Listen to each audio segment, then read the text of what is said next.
Yes, it's a very important difference in that it seems to me there's a really crucial point here that the left hemisphere somehow doesn't make the bridge across from its world of representation to the real presence. It's it tends to self-referential circuitry. So we get ideas, incidentally, which we may come on to much, much later.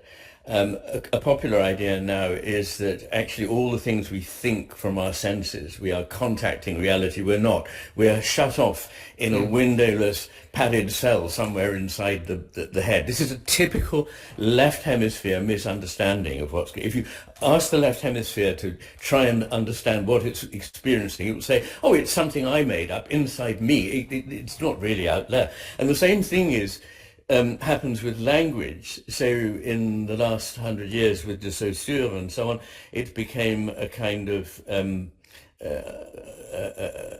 dogma that language just refers to itself, that these are self-referential symbols. It's just a system of symbols referring to one another. But importantly, although they can refer to one another, they also refer outside the system to reality. And what you were describing is a very lovely experiment in which people had one hemisphere, these are normal subjects, had one hemisphere at a time knocked out. And then they were asked whether or not the word for the sun is just a random or accidental sign. And with the right hemisphere, as you say, they said, no, the sun is called the sun because it shines. Bread is called bread because it's so tasty and fresh. Spaghetti is called spaghetti because you eat it with cheese. So in a way, what they're saying is, no, this word belongs to the world of actual experience. So the words have been taken by the right hemisphere to have more reality than we would normally accord to them. But when they have the right hemisphere suppressed, the same subjects answer about the words that they're entirely random. You know, you could call it anything, and it wouldn't matter. Now, that's actually not true either, because although, as I say, people used to believe that there was no experiential grounds to the words that we choose to represent experience. We know that this is not true. That, you know, there's something called the Kiki Booba effect, which means that if you have an invented language and you tell people that there are two words, Kiki and Booba, and you show them a picture of a spiky, pointy object and a nice round, smooth one, they always say Kiki is the pointy one, Booba is the soft, round one. And in fact, you find these elements are characteristic of languages. And then you go on and move and talk about the elements of language.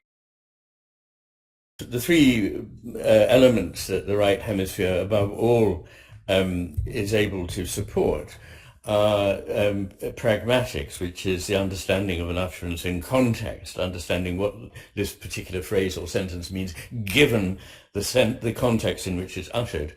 The business of prosody, which is the inflection of the voice and the meaning that's conveyed in how it is done, and the business of Matter5, as you say, which I think we may have discussed on a previous occasion, but if we haven't, we certainly will in the future, I promise.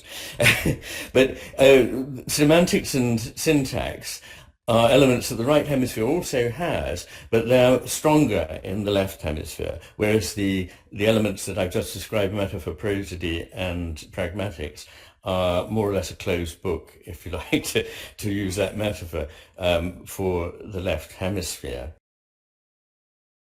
The left hemisphere's task seems, at this point in evolution, no longer be to help us understand reality, but to help us become powerful. And there are two ways in which we can become powerful that would interfere with the ordinary business of getting on with living if they were taking place too close to that business of experiencing the world and actually living in it that you describe.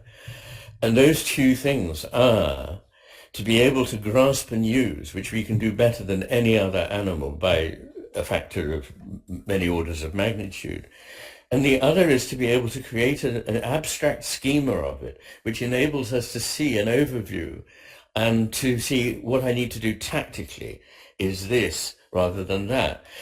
Now that faculty requires one to give up for the time being the world for the map.